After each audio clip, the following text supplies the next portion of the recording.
ಸುತನ ಮತ್ತು ಪವಿತ್ರಾತ್ಮರ ನಾಮದಲ್ಲಿ ಆಮೆನ್. ಪ್ರಭು ಕ್ರಿಸ್ತರಲ್ಲಿ ಆತ್ಮೀಯ ಸಹೋದರ ಸಹೋದರಿಯರೇ, ಈ ದಿನದ ಮುಂಜಾನೆಯ ಜೀವಸ್ವರ ಫಿಲಿಪ್ಪಿಯರಿಗೆ ಬರೆದ ಪತ್ರ 3ನೇ ಅಧ್ಯಾಯ ವಚನ 21. ಸರ್ವಶಕ್ತನಾದ ದೇವರು ಸಮಸ್ತವನ್ನು ಸ್ವಾಧೀನಪಡಿಸಿಕೊಳ್ಳುವರು. ನಶ್ವರವಾದ ನಮ್ಮ ದೀನ ದೇಹಗಳನ್ನು ತಮ್ಮ ಶಕ್ತಿಯಿಂದ ರೂಪಾಂತರಗೊಳಿಸಿ ತಮ್ಮ ತೇಜೋಮಯ ಶರೀರದಂತೆ ಮಾಡುವರು. Praise the lord. ಅದ್ಭುತಕರವಾದ ವಚನ. ನಶ್ವರವಾದ ನಮ್ಮ ದೀನ ದೇಹಗಳು, ನಮ್ಮ ದೇಹದ ಸ್ವಭಾವ ಎಂತದ್ದು? ಇದು ನಶಿಸಿ ಹೋಗುವಂತದ್ದು. ನರಮಾನವರೆಲ್ಲರೂ ಹುಲ್ಲಿನಂತೆ, ಒಣ ಬಯಲಿನಲ್ಲಿ ಬಿಡುವ ಹೂವಿನಂತೆ, ಬಿಸಿಲೇರಲು ಹುಲ್ಲು ಒಣಗಿ ಹೋಗುವುದು, ಹೂ ಬಾಡಿ ಹೋಗುವುದು. ಆ ರೀತಿಯಲ್ಲಿ ಈ ಶರೀರ ನಶ್ವರವಾದ ದೇಹ ಎಂದು ಬೈಬಲ್ ಹೇಳುತ್ತೆ.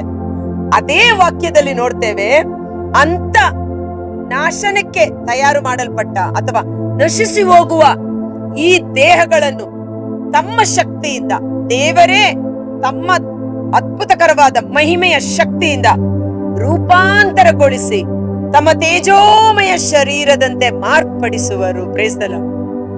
ಈ ಶರೀರವನ್ನು ನಾವು ಕಡೆಗಣಿಸುವಂತಿಲ್ಲ. ಈ ಶರೀರ ಬಹಳ ಮುಖ್ಯ.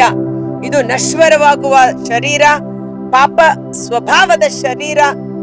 ಆದರೆ ಇದೇ ಶರೀರವನ್ನ ದೇವರು ವಶಪಡಿಸಿಕೊಂಡು ಅವರ ಶಕ್ತಿಯಿಂದ ತೇಜೋಮಯವಾದ, ಪ್ರಕಾಶಮಯವಾದ ಶರೀರವನ್ನಾಗಿ ಮಾರ್ಪಡಿಸುವರು. ಯಾವಾಗ? ಅವರು ಸಮಸ್ತವನ್ನು ಸ್ವಾಧೀನಪಡಿಸಿಕೊಳ್ಳುವಾಗ. ಅಂದರೆ ನಮ್ಮ ಶರೀರವನ್ನು ದೇವರ ನಿಯಂತ್ರಣಕ್ಕೆ, ದೇವರ ಸ್ವಾಧೀನಕ್ಕೆ ಒಪ್ಪಿಸಿಕೊಟ್ಟಾಗ ದೇವರೇ ತಮ್ಮ ಶಕ್ತಿಯಿಂದ ಅದನ್ನ ಮಾರ್ಪಡಿಸುವವರಾಗಿದ್ದಾರೆ. ಸಂತ ಪೌಲರು ಹೇಳುತ್ತಾರೆ, ಶಾರೀರಿಕ ದೇಹ ಉಂಟು, ಅದೇ ರೀತಿ ಆಧ್ಯಾತ್ಮಿಕ ದೇಹವೂ ಉಂಟು. ಇದು ಬಹಳ ಮುಖ್ಯ. ನಮ್ಮ ಕಣ್ಣಿಗೆ ಕಾಣುವ ಶರೀರದ ದೇಹ ನಾವು ಹೇಗೆ ನಂಬುತ್ತೇವೋ, ಕಣ್ಣಿಗೆ ಕಾಣದೇ ಇರುವ ಆಧ್ಯಾತ್ಮಿಕ ದೇಹ ಸಹ ನಮಗೆ ಉಂಟು. ಅದಕ್ಕಾಗಿ ಸಂತ ಪೌಲರು ಹೇಳುತ್ತಾರೆ, ಅಳಿದು ಹೋಗುವಂತದ್ದು ಅಮರತ್ವವನ್ನು, ನಾಶನಕ್ಕೆ ಗುರಿಯಾಗುವಂತದ್ದು ನಿತ್ಯತ್ವವನ್ನು ಪಡೆದುಕೊಂಡಾಗ ಸಾವಿಗೆ ಸೋಲುಂಟಾಯಿತು, ಮರಣ ನಾಶವಾಯಿತು ಅನ್ನುವ ರೀತಿಯಲ್ಲಿ ಅಳಿದು ಹೋಗುವಂತ ಈ ಶರೀರ ಅಳಿಯದೆ ಅಮರತ್ವ, ಅಮರತ್ವ ಅಂದ್ರೆ ನಿತ್ಯಕ್ಕೂ ಇರುವಂತದ್ದು, ಅಂತ ರೂಪವನ್ನು ಧರಿಸಿಕೊಳ್ಳುತ್ತದೆ ಅಂತ. ನಾಶನಕ್ಕೆ ಗುರಿಯಾಗಲ್ಪಟ್ಟಿರುವ ಈ ಶರೀರ ನಿತ್ಯ ಕಾಲಕ್ಕೂ ಜೀವಿಸುವಂತದ್ದಾಗಿದೆ. ಆಗ ಮರಣಕ್ಕೆ ಸಂಪೂರ್ಣ ಸೋಲುಂಟಾಯಿತು. ಪಾಪದ ಸಂಬಳ ಮರಣ, ಪಾಪವೇ ಇನ್ನು ವಿಷಕೊಂಡಿಯಲ್ಲಿ. ಪಾಪಕ್ಕೆ ಸೋಲಾಯ್ತು, ಮರಣಕ್ಕೆ ಸೋಲಾಯ್ತು, ಜೀವಕ್ಕೆ ಜಯ ಉಂಟಾಯಿತು ಎಂಬುದಾಗಿ. Praise the Lord. ನಮ್ಮ ನಶ್ವರವಾದ, ಕೊಳೆತು ಹೋಗುವ, ಇದನ್ನ ನಾವು ನೋಡ್ತೇವೆ. ಲಾಸರನ ಶರೀರ ಸತ್ತು 3-4 ದಿನಗಳಾಗಿ ಕೊಳೆತು ನಾರುತ್ತಿತ್ತು. ಆದರೆ ವಾಕ್ಯ ಹೊರಟು ಬಂದಾಗ ಅದು ಸಜೀವವಾಗಿ ತೇಜೋಮಯ ಶರೀರವನ್ನ ಪಡೆದುಕೊಂಡು ಅದು ಹೊರಗಡೆ ಬಂದಿತ್ತು. ಪಾತಾಳದ ಶಕ್ತಿ ಯೇಸುವಿನ ಶರೀರವನ್ನ ಹಿಡಿದಿಟ್ಟುಕೊಳ್ಳಲು ಸಾಧ್ಯವಾಗಲಿಲ್ಲ. ದೇವರು ಯೇಸುವಿನ ಶರೀರವನ್ನ ಕೊಳೆತು ಹೋಗಲು ಬಿಡಲಿಲ್ಲ. ಬದಲಿಗೆ ದೇವರೇ ತಮ್ಮ ಶಕ್ತಿಯಿಂದ ಆ ಶರೀರ ಕೊಳೆತು ಹೋಗದಂತೆ ಅದನ್ನ ಪುನರುತ್ಥಾನಗೊಳಿಸಿ ತೇಜೋಮಯ, ಪ್ರಕಾಶಮಯ ಪುನರುತ್ಥಾನದ ಶರೀರವನ್ನಾಗಿ ಮಾರ್ಪಡಿಸಿದರು. Praise the Lord. ಹಲ್ಲೆಲೂಯಾ. ಕಾರಣ ಹಳೆಯ ಒಡಂಬಡಿಕೆಯಲ್ಲಿ ನಾವು ನೋಡ್ತೇವೆ, ಮೇಘಸ್ತಂಭದ ರೂಪದಲ್ಲಿಯೂ ಅಗ್ನಿಸ್ತಂಭದ ರೂಪದಲ್ಲಿಯೂ ದೇವರ ಪ್ರಸನ್ನತೆ ಅವರೊಟ್ಟಿಗಿದ್ದ ಕಾರಣ 40 ವರ್ಷಗಳ ಕಾಲ ಮರುಭೂಮಿಯ ಪ್ರಯಾಣವನ್ನ ಮಾಡಿದರೂ ಸಹ ಅವರ ಕಾಲುಗಳು ಊದಿಕೊಳ್ಳಲಿಲ್ಲ, ಅವರು ಹಾಕಿದ್ದ ಚಪ್ಪಲಿ ಸವಿಯಲಿಲ್ಲ, ಅವರು ಹಾಕಿದ್ದ ಬಟ್ಟೆಗಳು ಹರಿದು ಹೋಗಲಿಲ್ಲ. ಅವರಲ್ಲಿ ಬಲಹೀನ ಎಂದು ಹೇಳಿಕೊಳ್ಳುವ ಒಬ್ಬನೂ ಇರಲಿಲ್ಲ. ನೋಡಿ, ದೇವರ ಪ್ರಸನ್ನತೆಯಲ್ಲಿ ಅವರು ಜೀವಿಸಿದ ಕಾರಣ, ದೇವರ ಆಳ್ವಿಕೆಯಲ್ಲಿ ಅವರು ಮುನ್ನಡೆಸಲ್ಪಟ್ಟ ಕಾರಣ ಈ ಪ್ರಕೃತಿ ಅವರ ಮೇಲೆ ದಬ್ಬಾಳಿಕೆ ನಡೆಸಲು ಸಾಧ್ಯವಾಗಲಿಲ್ಲ. ಇದನ್ನೇ ಕೀರ್ತನೆಗಾರ 121 ವಚನ 4ರಲ್ಲಿ ಹೇಳ್ತಾರೆ, ಹಗಲಿನಲ್ಲಿ ಸೂರ್ಯನಿಂದ ಅವರಿಗೆ ಯಾವ ಹಾನಿಯೂ ಉಂಟಾಗುವುದಿಲ್ಲ, ರಾತ್ರಿಯ ವೇಳೆ ಚಂದ್ರನಿಂದ ಅವರ ಶರೀರಕ್ಕೆ ಯಾವ ಕೇಡು ಉಂಟಾಗುವುದಿಲ್ಲ. ಈ ಪ್ರಕೃತಿಗೆ ನಮ್ಮ ಮೇಲೆ, ನಮ್ಮ ಶರೀರದ ಮೇಲೆ ದಬ್ಬಾಳಿಕೆ ನಡೆಸದಂತೆ ದೇವರ ಶಕ್ತಿ ನಮ್ಮೊಳಗೆ ವಾಸಿಸುವಾಗ ತೇಜೋಮಯ ಶರೀರದಂತೆ ನಮ್ಮನ್ನು ಮಾರ್ಪಡಿಸುವವರಾಗಿದ್ದಾರೆ.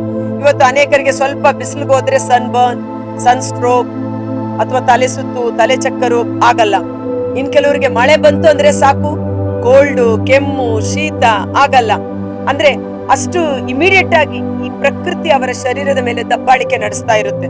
ಅವರ ಶರೀರ ಅದಕ್ಕೆ ಸೋತು ಹೋಗಿರುತ್ತದೆ. ಆದ್ರೆ ದೇವರ ವಾಕ್ಯ ಹೇಳುತ್ತೆ, ದೇವರು ನಮ್ಮ ನಶ್ವರವಾದ ಬಲಹೀನವಾದ ಶರೀರ ಇದು ನಿಜ ಹೌದು, ನಾಶವಾಗುವ ಶರೀರ ನಿಜ ಹೌದು, ಪಾಪಕ್ಕೆ ಗುರಿಯಾದ ಶರೀರ ಹೌದು. ಆದರೆ ಆ ಶರೀರವನ್ನ ದೇವರಿಗೆ ನಾವು ಸಮರ್ಪಿಸಿ ಪರಿಶುದ್ಧಾತ್ಮರು ನಮ್ಮೊಳಗೆ ಕಾರ್ಯ ಮಾಡುವಾಗ ತೇಜೋಮಯ ದೇವರ ಶರೀರದಂತೆ ನಮ್ಮನ್ನು ಮಾರ್ಪಡಿಸುವವರಾಗಿದ್ದಾರೆ. ಯೇಸು ಸ್ವಾಮಿ ಪುನರುತ್ಥಾನಗೊಂಡಾಗ ಆ ಶರೀರ ನೋಡಿ, ಮೊದಲಿದ್ದ ಶರೀರ ಒಂದು ಸಮಯಕ್ಕೆ ಅಟ್ ಎ ಟೈಮ್ ಒಂದು ಪ್ಲೇಸ್ ಅಲ್ಲಿ ಕಾಣಿಸ್ಕೊಳ್ತಾ ಇತ್ತು. ಇಲ್ಲಿಂದ ಮತ್ತೊಂದು ಊರಿಗೆ ಹೋಗ್ಬೇಕಾದ್ರೂ ಸಮಯ ಹಿಡಿತಾ ಇತ್ತು. ಆದ್ರೆ ಪುನರುತ್ಥಾನದ ಶರೀರ, ತೇಜೋಮಯವಾದ ಶರೀರ, ಕಿಟಕಿ ಬಾಗ್ಲು ಮುಚ್ಚಿದ್ರು ಸಹ ಒಳಗಡೆ ಬಂದು ಪ್ರವೇಶ ಮಾಡ್ತಾ ಇತ್ತು. ಬೆಳಿಗ್ಗೆ ಗಲಿಲಿಯದಲ್ಲಿ ಕಾಣಿಸಿಕೊಂಡ ಯೇಸು ಸಂಜೆ ಜೆರುಸಲೇಮಲ್ಲಿ ಕಾಣಿಸ್ಕೊಳ್ತಾ ಇದ್ರು. ಅಂದ್ರೆ ಆ ತೇಜೋಮಯ ಶರೀರ ಉಂಟು. ಇದಕ್ಕೆ ಇನ್ನೂ ಒಳ್ಳೆ ಉದಾಹರಣೆ ಫಿಲಿಪ್ಪ ಅಲ್ವಾ? ಫಿಲಿಪ್ಪನ ಜುಟ್ಟನ್ನ ಹಿಡಿದು ಪರಿಶುದ್ಧಾತ್ಮರು ಎಲ್ಲೆಂದರಲ್ಲಿ ಕೊಂಡೊಯ್ಯುತ್ತಿದ್ದರು. ಅವನ ಶರೀರ ದೇವರಾತ್ಮ ವಶವಾಗಿತ್ತು, ತೇಜೋಮಯ ಶರೀರದಂತೆ. ಅವರಿಗೆ ಯಾವುದೇ ಗಾಡಿ ಬೇಕಾಗಿಲ್ಲ, ಕಾರ್ ಬೇಕಾಗಿಲ್ಲ, ಫ್ಲೈಟ್ ಬೇಕಾಗಿಲ್ಲ. ಅದ್ಭುತಕರವಾದ ಅನುಭವ. ನಂಬುವವನಿಗೆ ಎಲ್ಲವೂ ಸಾಧ್ಯ. ಇವತ್ತು ನಮ್ಮ ಬಲಹೀನವಾದ ಶರೀರಗಳನ್ನು ದೇವರ ಕರಗಳಿಗೆ ಸಮರ್ಪಿಸೋಣ. ಕರ್ತರಾದ ಯೇಸುವೇ, ಮುಂಜಾನೆ ವೇಳೆ ಜೀವಸ್ವರವನ್ನು ಆಲಿಸುತ್ತಿರುವ ಪ್ರತಿಯೊಬ್ಬ ಸಹೋದರ ಸಹೋದರರ ಕುಟುಂಬಗಳನ್ನು, ಪ್ರತಿಯೊಂದು ದೇಹ ಶರೀರಗಳನ್ನು ನಿಮ್ಮ ವಶಕ್ಕೆ ಒಪ್ಪಿಸಿಕೊಡುತ್ತೇನೆ. ನೀವು ನಮ್ಮನ್ನ ವಶಪಡಿಸಿಕೊಳ್ಳಿರಿ. ಪರಾತ್ಪರನ ಶಕ್ತಿ ನಿನ್ನ ಮೇಲೆ ಇಳಿದು ಬರುವುದು, ಅಸಾಧ್ಯವಾದುದು ನಿನ್ನಲ್ಲಿ ಸಾಧ್ಯವಾಗುವುದೆಂದು ಮಾತೆ ಮರೆಮನವರಲ್ಲಿ ಸಶರೀರವಾಗಿ ಇಳಿದು ಬಂದ ಪರಿಶುದ್ಧಾತ್ಮರ ಶಕ್ತಿ, ವಾಕ್ಯವಾದಾತನು ಮನುಷ್ಯನಾಗಿ ಅವರ ಮಹಿಮೆಯನ್ನು ಲೋಕಕ್ಕೆ ಪ್ರಕಟಪಡಿಸಿದ ಅದ್ಭುತಕರವಾದ ಯೇಸುವಿನ ವಾಕ್ಯದ ಮಹಿಮೆಯ ಶಕ್ತಿ ನಮ್ಮೊಬ್ಬೊಬ್ಬರ ದೇಹಾತ್ಮಗಳಲ್ಲಿ ಸಮಯದಲ್ಲಿ ಅಭಿಷೇಕವಾಗಿ ಸುರಿಸಲ್ಪಡಲಿ.